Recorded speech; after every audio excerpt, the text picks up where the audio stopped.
the things that they ask you to do in a PhD is to write a chapter that says, this is my philosophical position. This is how I look at the world. This is how I interpret the world. And that philosophical position has to line up with the way you design your experiments and the way you interpret your results. And it's an explanation. It should make everything hang together in a good way. When I started out, I found this incredibly difficult to do because as a software engineer, my background is in pure mathematics and software engineering. I'd never touched any of this stuff. It's very difficult to do this. And then I got a bit carried away. And the next couple of years, I usually describe as a software engineer getting lost in the wrong part of the library. And I got really, really into it and started publishing articles, not just in computer science journals, but also in philosophy journals. And this has led to, well, the publication of a book that I talked about last time I was here, which is much more focused on the complexity sciences and the software aspect of this. The philosophy chapter was meant to be 7 pages. It grew to almost 200. So now it's a book, which we're going to talk about today, which describes something called the architect's paradox. So the point of this session, I'm going to look at what philosophy is in relation to architecture. And I'm going to describe my journey a little bit through philosophy. And what I want you to do, what I want you to get out of this, is to think about how your own philosophy of architecture might look. And also how the future of software engineering and architecture might look, might be defined by this kind of conversation. It's a very different way of thinking about things on a very different level than we're used to. What I've found as I've gotten into this journey is that when you see a couple of architects or a couple of software engineers arguing about something and they're in deep disagreement about how something should be done or how something should work, very often, once you've looked at the world through this lens, you'll see that they are both approaching the problem from completely different philosophical positions. And there's no point in arguing about the aspects or the virtues of a particular tool or framework whenever they can't align on the philosophical position underneath it. So the basic question we're trying to answer is, why are we like this? And philosophy is about questioning your assumptions. How do I see the world? Why do I behave in this way? Why do I view the world in this way? When I start to look at a business context, why do I break it down in the way I break it down? Why do I separate some things? Why do I join other things? What does coherence actually mean when I'm building a model of a business context? And these ideas that I have about this, where did I get them? Where did they come from? Did I come up with them on my own, or have they been put there by someone else, sneakily? So we're asking what we believe. This question, in this research paper from 2016, was posed to a very large group of software engineers. And it said, when you make decisions about the structure of your code, how do you make those decisions? And the question was asked, and the answer would remain anonymous. So they were safe to be honest. And the vast majority said, we have no idea. When you ask the question, why is there 3 components here, not 2, not 4, the vast majority of engineers cannot coherently answer the question. They will say, I don't know, really, but it feels right. And I'm right most of the time, so it's okay. If you ask someone who's very, very junior, they'll tell you all kinds of things and theories and books that they've read. But as they get mature into their career, we all get to the point where it's, yeah, it feels right. Where does that feeling come from? That's what we want to dig into a little bit. This leads us to ask the question, what is architecture? What way do we look at the world? And this diagram here represents pretty well how we as architects view a business context, especially from the perspective of enterprise architecture. On the highest level here, we have these things that are called capabilities. So we look at a business context and we break it down into the capabilities. What are the things that this business is capable of or needs to do? And every capability is then broken down into a number of business processes. And every business process then can be mapped by us to a number of software components. And these things are all interconnected to each other. And when we look at this kind of diagram of a business context, remember, a business context is a big, crazy thing with politics and economics and culture and different viewpoints and competitors and all of that stuff, constantly moving, constantly changing. And the diagram we produce looks like a circuit board, which is simple and ordered and structured and predictable. Now, where would we have got that idea from? That everything in the world is just a circuit board? Well, I think we might reasonably suspect our educations have done this to us. In real life, a business looks like this. This blue person here wants to achieve something, and they're surrounded by other people, by groups of people, customers, competitors, employees, regulators, and they're surrounded by technology as well. And what they do is they stumble through this, going back and forward, until eventually they reach their market. And they start to sustainably generate income and revenue. And what we do then, they start to make some money, they start to have some money over, things start to get more complicated, they start to buy lots of computers, and eventually they need architects. And then the architects rush in, and they grab these white arrows, and they map them to this kind of rigid circuit board, white arrow architecture. The problem with this approach to the world, and this is perfectly natural to us, we never question it, is that in any social system, any human system, there are these green arrows, these hidden aspects of a social network. We don't see everything that's there. We don't see the movements. We don't see the relationships between people. And these green arrows cause tension, and they start to pull this network in different directions. And what happens is eventually new technology appears on the periphery, new actors appear on the periphery, and suddenly, one day, we wake up and there's a new path, a new access to this market. At this point, the white arrow architecture will crumble. The real-world example of this is fairly well known and fairly well understood. We have this company in the United States called Blockbuster. They establish a market, they establish their white arrow architecture, they have brick and mortar stores, people go there, they hire movies, they forget to leave the movie back, they pay a late fee, the white arrows are there, the enterprise architects come in, they build the white arrow architecture. They don't see the green arrows. The green arrows are that people don't like paying late fees. Everyone feels bad when they forget over and over and over again to leave their movie back. And they don't see the changing technology. And they don't pay attention to it. And there's a reason why this little guy up here is red. The disruption comes in the form of Netflix. And suddenly, there's a new path to market. Now, Netflix's business model originally was to send their DVD movies out by post and remove late fees from the model. That was the threat. Netflix recognized some of those green arrows, that people don't like late fees.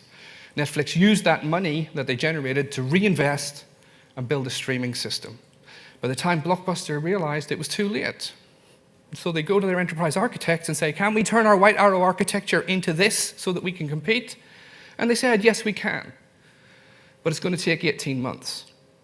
And they were gone before those 18 months. And this is the risk of our rigid way of looking at the world as architects. We can actually introduce risk to the business model through this kind of thinking. So we need to dig a little bit deeper and ask, what is architecture? So what is it in theory? What is it in practice? Because they're two very different things. And a good way to demonstrate this is the story of this kid, Taylor, whose father was a physics professor. And Taylor took his father's textbooks and some materials into his garage. He was 14 years old, and built a small nuclear reactor in his garage. He got in a lot of trouble. This was considered to be very naughty. And when a 14-year-old can take a textbook and endanger a small town, you can say that there's a very close relationship between theory and practice. Now, imagine one of the key tools you use in philosophy is something called the thought experiment. So we're going to do a thought experiment. Imagine that Taylor's father had been an enterprise architect instead of a physics professor. and Taylor had taken a copy of an enterprise architecture framework into that garage, what would he have built? Not very much, probably. But he may have been prompted to go out and find normal teenage hobbies, which would have been good. There's a gap between our theory and our practice. And we shouldn't feel bad about any of these things because we're a very young industry. We're still finding our way. We haven't really arrived at what is a software architecture yet. It's okay.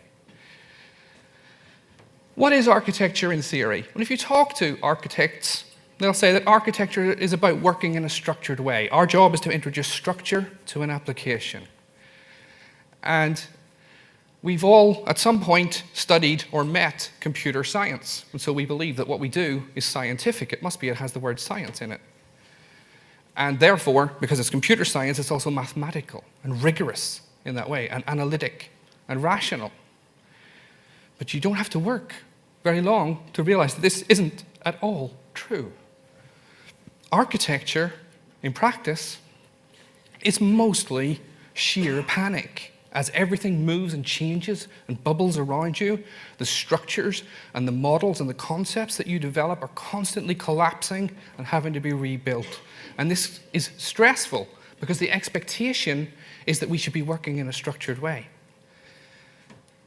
We pretend that we're using a theory. If a junior architect comes and says, hey, how do I learn this? I want to be better at architecture. We say, read this book, read that book. But we, as architects who practice, we're not actually using those theories because what we have developed is a gut feeling to be able to do what we do.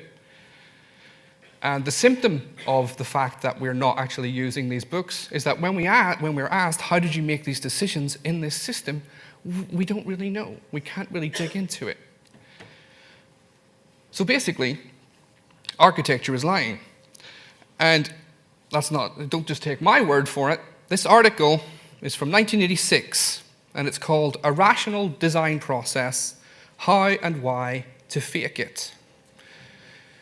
And I found this article on my travels, and I thought this seems very sarcastic and very funny, so I gave it a read. The first half of the article is very good. It says that there is no structured, rational, repeatable way to deliver software architecture. It's always a mess. It's always different. You always have to think on your feet. The second part of the article says, however, there is enormous benefit in pretending to management that we are working in a rational, structured, ordered way, because then they'll leave us alone. And I thought, is this a joke? Because it's a very good joke, but it makes some very good points. And then you look and see who wrote this article, and it's David Parnas, one of the most preeminent, most important researchers in the history of software engineering, says there's no point in trying to structure this, so let's just pretend. That's where we're at in terms of theory. And this gives us a bunch of problems. And the main problem with architecture is something that I call the architect's paradox. And the architect's paradox is this. In order to invent a computer, we had to develop a philosophy that reduced everything to logic. We'll talk about that in a minute. In reducing everything to logic, we invented software, and then we invented the hardware to make it work. That reduction to logic gives us a default philosophy of the world that makes it impossible to properly deal with business contexts which are complex and moving and not rigid and fluid and difficult. In 1968, the term the software crisis was defined, and the software crisis says we can't deliver on time, we can't deliver to a certain level of quality, these things are full of bugs, we consistently fail to meet our own and others' expectations. And it's caused by this architect's paradox, that the skills and the philosophy and the way you think that you need to create and then work with computers are the same skills that will cause you to consistently fail as you design software for complex business environments. We need a different way to think to get out of this. And there's a couple of problems that turn up in software architecture that define our role. And those problems are time, change, and uncertainty. We all know when we sketch an architecture, we use things like UML and Archimate, and they're static diagrams that represent our architectures. But we all know that that static representation of an architecture isn't real life, because the architecture will change and move as the business context moves over time. Very dramatically in the beginning of a project, but still even over time during the software application's lifecycle, the architecture shifts and changes. Why don't we represent that in our architectures? The reason that time is important, that we need to represent time in our architectures, is because things change over time, and the reason we sweep this under the rug and don't pay attention to it is because we don't know what's going to change. And so what we do with our static diagrams is we're hiding from the real problem, which is that things are going to change all the time. A second problem we have is related to the unit of software engineering. And the unit is, what do I mean by that? Well, back in ancient Greece, there was a thinker called Thales. And Thales made the claim that the entire world is made of water. Now, when we look at that claim from our perspective today, that seems very silly. But it's not his conclusion that's interesting. The conclusion is obviously wrong. The thing that's interesting is his method. He's asking, can the whole world be boiled down to one kind of thing? And he was wrong.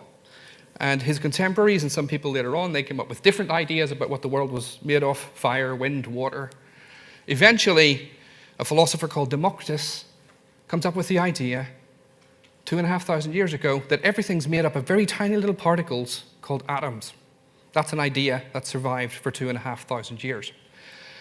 This idea, this way of working, comes from Greece and is vital to the society that we live in today. The tendency to reduce everything down to one thing so that everyone can assemble around an idea and choose a path forward is vital. In physics, they have the atom. In chemistry, the molecule. In biology, the cell. When we find a unit that everyone can agree on that makes sense, we can move forward as a discipline. Software has been on a bit of a journey here. We maybe haven't quite arrived. And so first we started off with the machine, then we separated the machine from the code. Eventually we get procedures, and then we get modules with Berman, Jacopini, Dijkstra. And then we lose our minds and we get objects, and then we get services, and functions. We're not going to go into that today. And eventually we find all these different ways to try and break the system down and coalesce around what is the unit of software. Very often, when you have a team of developers and architects assembled, you have dozens of different opinions about what the unit of software actually is. And a thinker who's important here is someone called Thomas Kuhn, who wrote a book in 1962 called The Structure of Scientific Revolutions.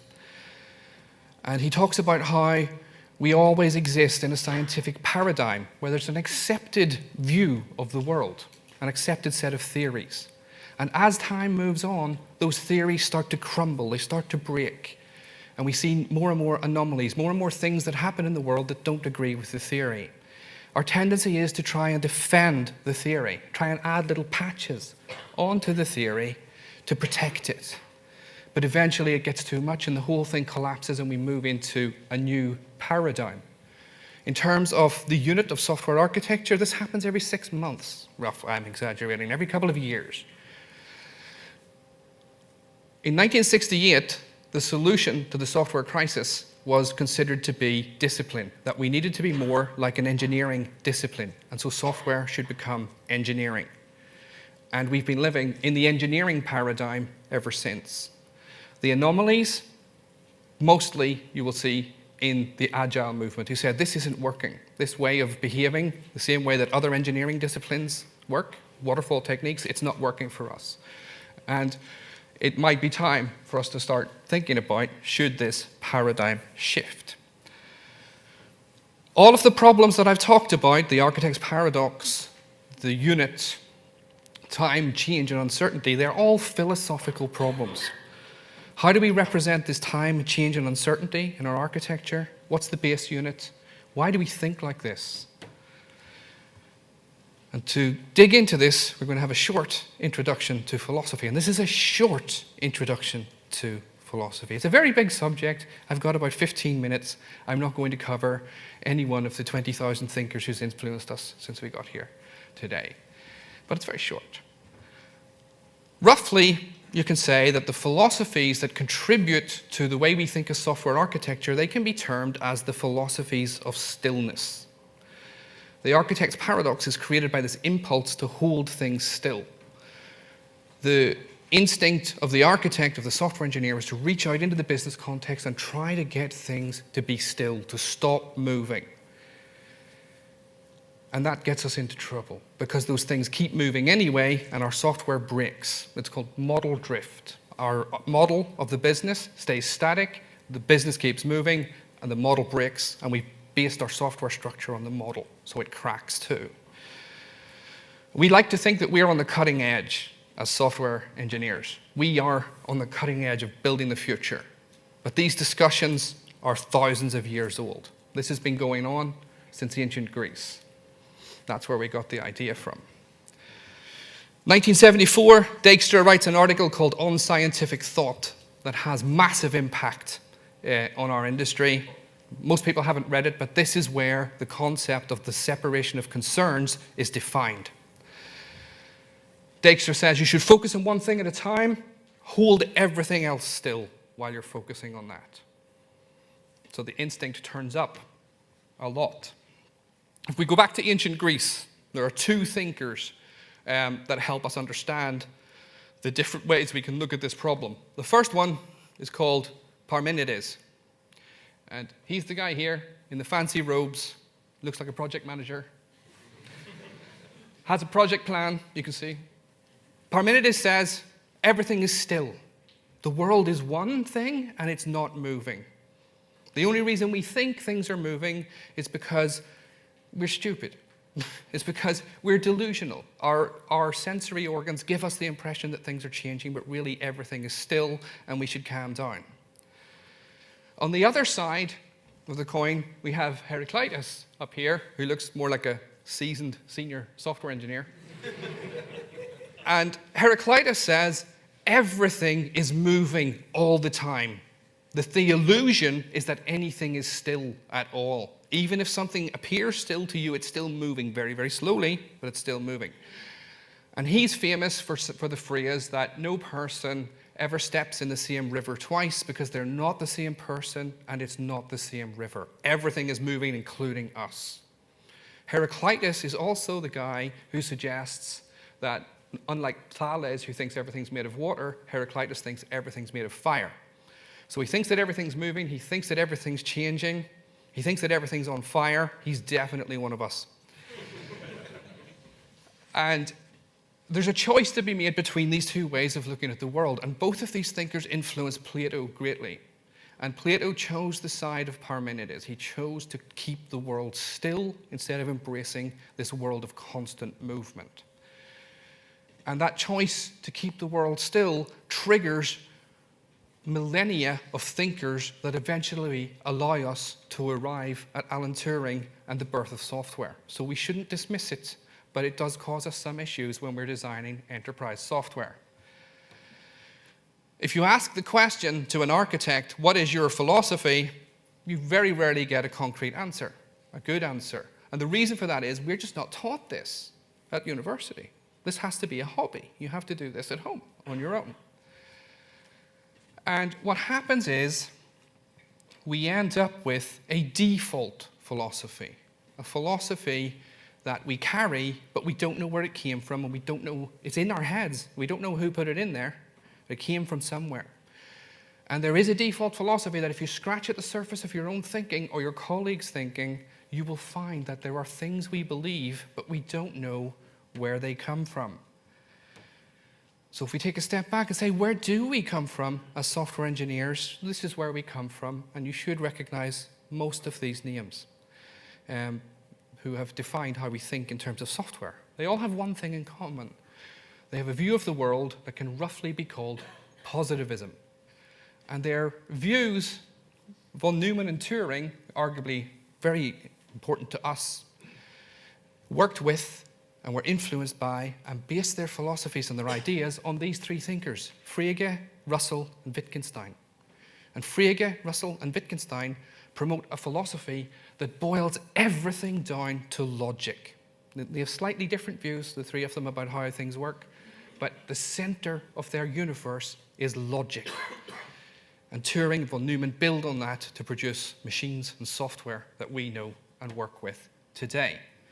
Positivism believes that there is a clockwork universe, that we can uncover the laws that govern that universe through experiment and observation and the reduction of the world. This is what happens when we boil a complex business context down to something that looks like a circuit board. This gives us computers. It also gives us the software crisis. There is another way to think about the world. Positivism looks for these laws that govern the universe. It uses the scientific method to investigate everything, including social systems like businesses. It uses observation, experiment, and logic, and it believes that knowledge is external to us. It's already out there, and we discover it. There's a different school of thought. I'm glossing over thousands of years of philosophy here, but we only have 60 minutes, called interpretivism, which comes from the social sciences. And this allows different points of view of the same thing. It rejects the scientific method for social systems. It said you cannot investigate a social system that's moving and changing and massively complex, far too many variables. You cannot boil this down to logic. And it believes that knowledge is transmitted through ideas and debate, not through discovery and scientific discovery. Now think about the ideas you have as a software engineer that you use when you're building a system. Did you arrive at those ideas through experiment? Or through listening to people on stages like this at conferences and talking to your colleagues like you're doing this week? We believe that we're positivists, but we behave like interpretivists, and we learn like interpretivists. And that causes a bit of a schism for us. There is a default philosophy of architecture. When you scrape at the surface, you'll find a bunch of different ideas that we all share. The first thing that you'll find is something called essentialism. And essentialism is the idea that for everything that we see around us, there is something that makes it, its essence. And essentialism is about understanding the world through reducing everything to an essence and putting it into a category. And so, for example, you can say, what is a cat? And you try to solve that problem by arriving at the essence of a cat. Well, a cat is a thing with 4 legs, fur, and a tail, and says meow. That's the essence of a cat. That's what makes it a cat. And then you go to the Isle of Man, and you meet something that has 4 legs and says meow, but it doesn't have a tail. You think, oh, my essence is broken. You have to change the essence of the cat, and this happens constantly. Customer. When you're working in a large organization, a customer is something that has an address, a name, a social security number, and a credit card. That's your essence of a customer. But then you get a new customer, and it's a business customer, and they don't have a social security number, and they don't have a credit card, and they don't have just one address. They have lots of addresses, and your model breaks, and your essence is dead. And this constant change between essence and what's actually out there causes us a lot of pain, and it leads to philosophical questions. Now, Plato believes that there are essences and that they exist in some kind of heavenly realm, and that our path to knowledge is to just think until we arrive at this perfect form, this perfect essence that describes a cat. And so he believes that in this heavenly realm, there is a perfect cat, and that here on earth, there are just crappy copies of this perfect cat running about. And knowledge, wisdom for Plato, is arriving at knowledge of the perfect cat by sitting around thinking and arguing. And everyone laughs when I say this. What a ridiculous idea. What these silly people 2,500 years ago in Greece. And everyone laughed when I talked about the cat. I give you object orientation. This perfect class. And all these copies of the class in the real world. Object orientation is a direct lift from Plato's rather bizarre idea of these heavenly forms. Essentialism is there in every architect. It's an instinct. The second thing that happens is that when you're working with a business system, there are tons of different essences and things moving around. There's too much to grab onto. So instead of focusing on just the things, we try to focus on how they're related to each other, and we end up focusing on the structure of those relationships. And in the 1930s, there's a school of thought called structuralism that comes into being, and it's focused very much on language. And it says that by focusing on the structures in our language, we can uncover the reality that's behind. This is a path to understanding the universe. These ideas have an influence on us.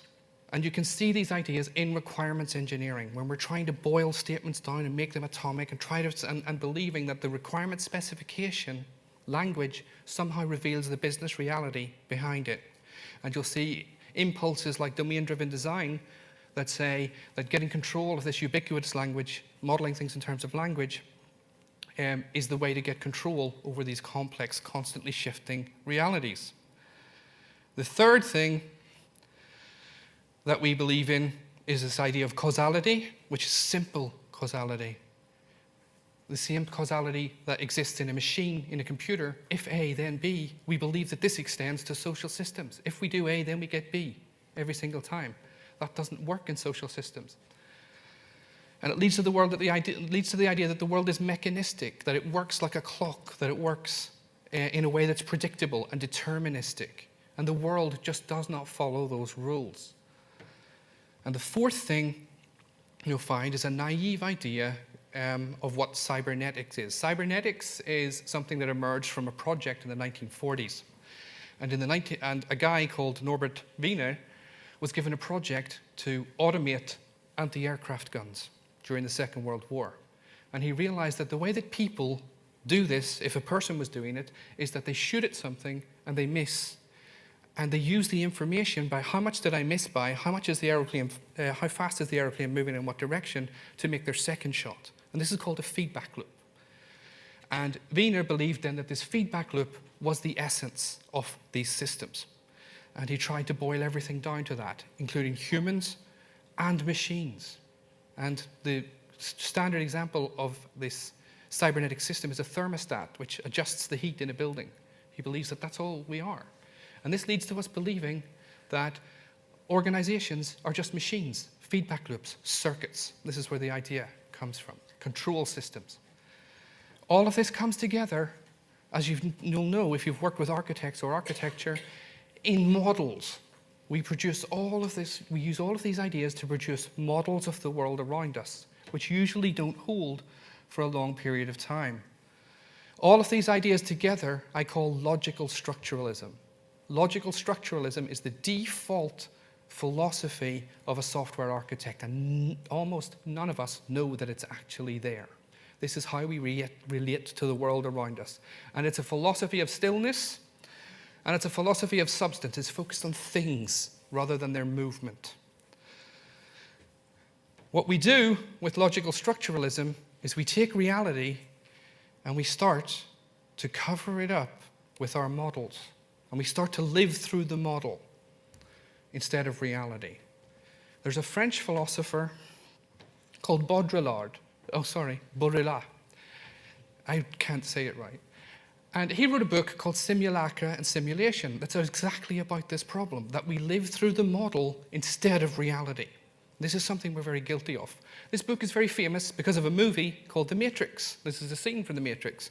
And if you've seen the movie, in one of the first scenes, Neo, one of the main characters, has a book that's hollowed out, keeps a bunch of stuff in there. The book is Simulacra and Simulation. The Matrix is based on this book. And the book is about how we become disconnected and unhappy because we're living through a model that isn't real. Architects, when this happens, people will accuse us of living in an ivory tower, disconnected from reality. But it's not an ivory tower. It's the matrix which we've created ourselves. Now, when I tell architects that we're in the matrix, they immediately say, that's cool. I must be Neo, or I must be Trinity. You're not. You are the architect.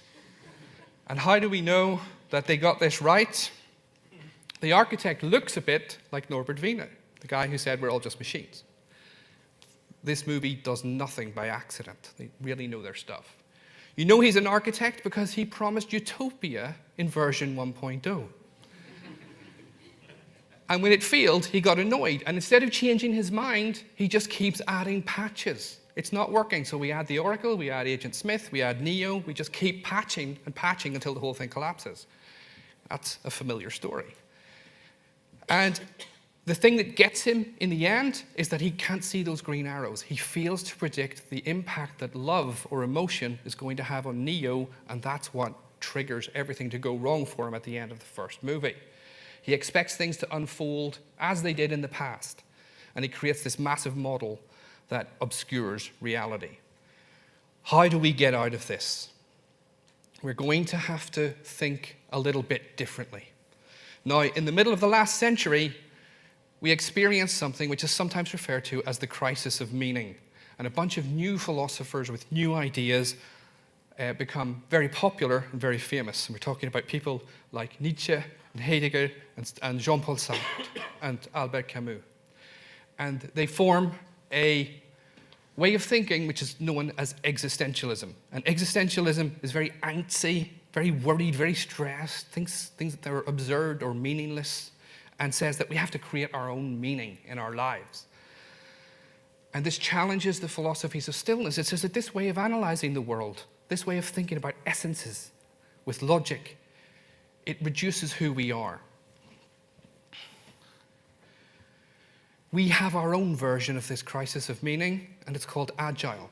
And it says, this thing with waterfall and these plans and these documents and all this magic and all this pretend structure, it's not working for us. There's something beyond this logic. And I want my work to have meaning, and I want my work to reflect me. This is the agile movement. An existential crisis for software architecture, which software architecture hasn't really recovered from. How do we get out of this? What we're actually experiencing is something called complexity, and this is what leads me to the complexity sciences as the key discipline for understanding software engineering. Some people believe that the way out of complexity is to suppress it, to encapsulate it, to say that's never going to happen. Yagni. Some people think that we'll get out of complexity if we just keep iterating. That has not been shown to be true. Some people think that if we're careful and we design experiments, then eventually we'll get out of complexity. That hasn't been shown to be true either, because we're working in social systems. The way out of complexity, when we've done it in the past, when Isaac Newton did it, has always been new concepts, new ideas. In other words, a new philosophy. And the complexity sciences is a scientific discipline that works with flux. They're focused on this thing that keeps moving, which we can't grasp, which we can't predict. Really, it's a philosophical problem. And the philosophical problem is this. We have a bunch of stuff, and the philosophies of stillness tell us, get the stuff, describe its properties, describe the relationships between it, list the stuff, categorize the stuff. And that's what we do as software engineers. Now imagine that the stuff, in this case, is neurons. And those neurons all connect together. And what happens when you connect enough of them together? Something emerges. So you have a bunch of neurons and gray goop. You put them all together, and this thing emerges, and it's called Barry. It has ideas. And if you take the gray goop and cut it up, you won't find Barry in there. And then what happens is that Barry, this thing that emerges, develops some very bad habits. He likes sugar and fatty foods. And this pushes back on the neurons and causes them not to work as well as they did in the past, which upsets Barry, which means he eats more sugar and fatty food, which presses back on the neurons. And this is called supervenience, the emergent system which we can't grasp. It's not a thing. We can't touch it. We can't put it somewhere. It starts to spin. It starts to move constantly. This is what we experience in business systems.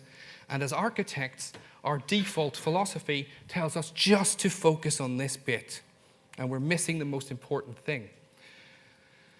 And this has been an idea that Spinoza, Nietzsche, Descartes, and others have discussed in the past. This is something that is a well-known problem in philosophy. It's not just a problem of software engineering. It's been around since Aristotle. The solution to this is something called the philosophies of movement, which come in the 20th century. Two French thinkers, again, Bergson and Deleuze, process philosophers, people who don't believe in things, in substances, people who believe that everything is moving, everything is changing all the time, and that's how we have to relate to the world. Bergson says that through the kind of logical analysis that you do, you're focusing on the notes in such a way that you can never hear the tune. And that's what's happening. Our stakeholders are singing the tune, and we are focusing on the notes and the frequencies and the relationships of those frequencies, and we're doing math, and we're missing the point. There's a different way to gain knowledge as architects. And I call this theory of architecture architectural walking. And it comes from the philosopher I just mentioned, Deleuze. And it works like this. Instead of building knowledge by isolating the things and identifying their properties and their relationships to each other and running experiments and believing in mechanism and determinism, we learn by walking. And so when I move house, I move to a new house. The first day that I'm there, I want to go for a walk. And so I pull up Apple Maps. And this is the map of the walk that I sketch out that I would like to take. This is an essence. This kind of map will work everywhere in the world that has been mapped by Apple. This is an essence. Is there knowledge in this essence? Yes, a little bit. Is it good knowledge? Let's see. The first time I take this walk, I'm really concerned with where I am. I don't want to get lost. So I'm staring at my phone. Am I in the right place? Is this the right turn? Is this the right road?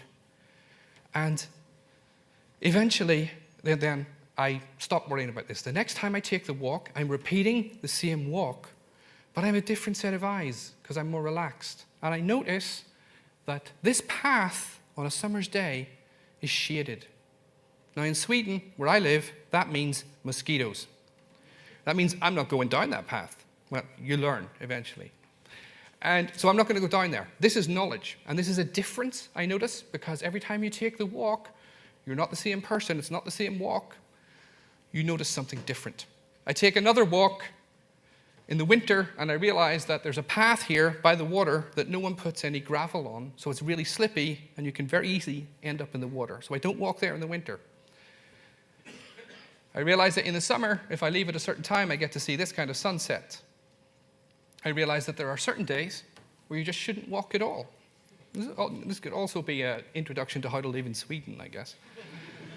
And what happens is, every time I take this walk, I notice something different, and I learn something different, and my knowledge of the walk is built over time by adding up all these differences, not by trying to identify the essence. What does this walk have in common with all the other walks that I've ever taken? And this is how Deleuze, in this book, which is from 1968, says that we learn how we build knowledge.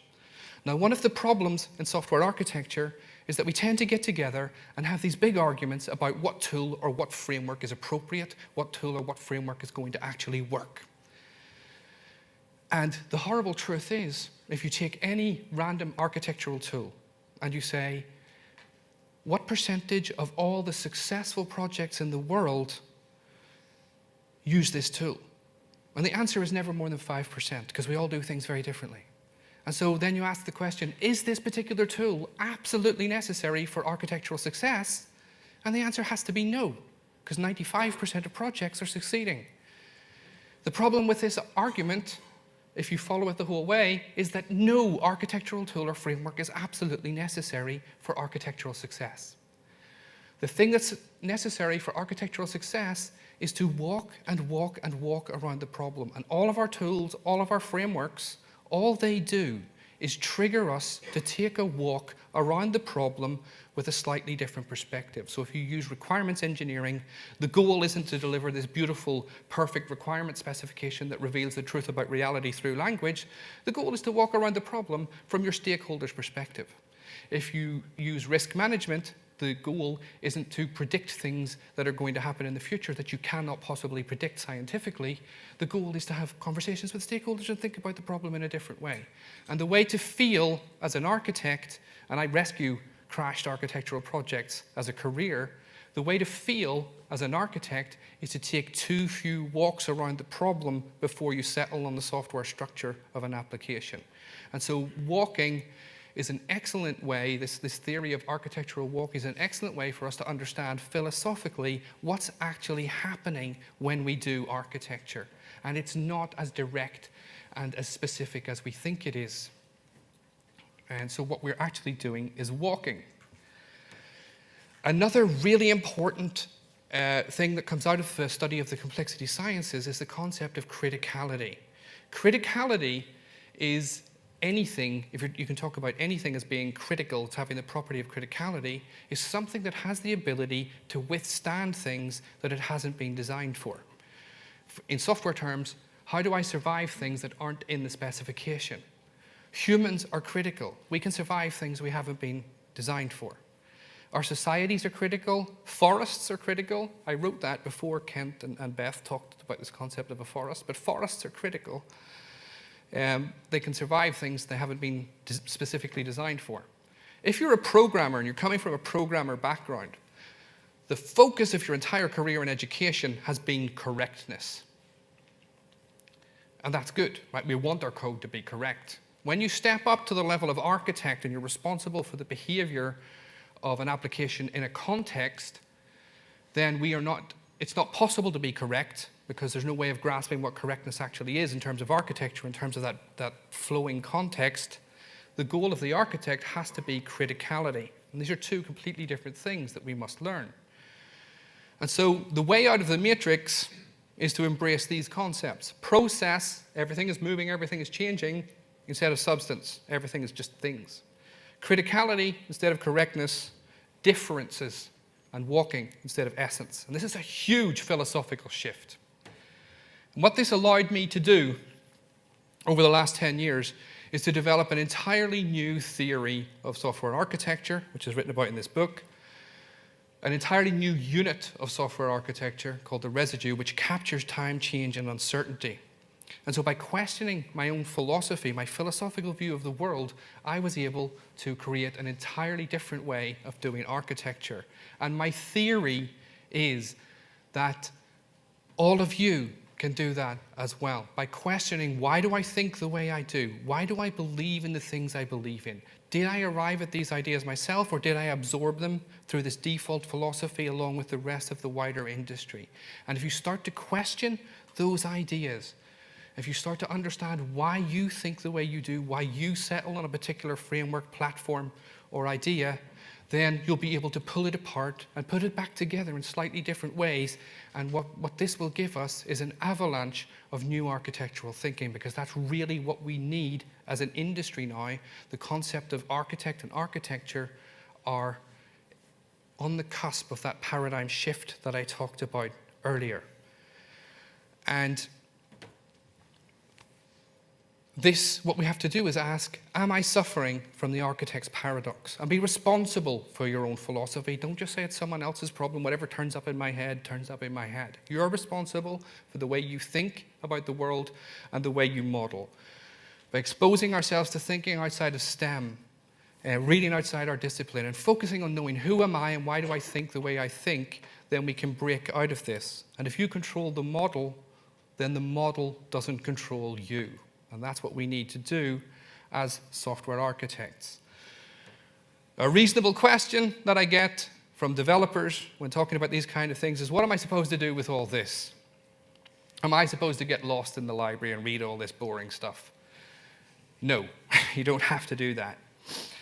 Understanding your own thought processes, or understanding your own modeling, is a formidable skill that will build trust, that will build relationships with your stakeholders in ways that you probably can't fathom. Being able to answer the question, why 3 components, not 2, not 4, is really important. Our industry is very young. We don't know who we are yet, especially in the role of architecture. Moving forward is going to require reflecting over this and questioning our assumptions. And what you've seen today are the basic tools that will allow you to do this. It's not for everyone, you don't have to do this.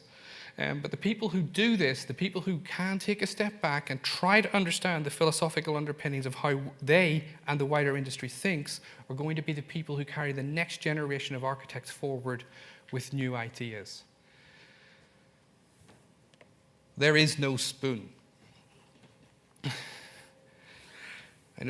I know that these days at developer conferences there are people who weren't born when this film came out.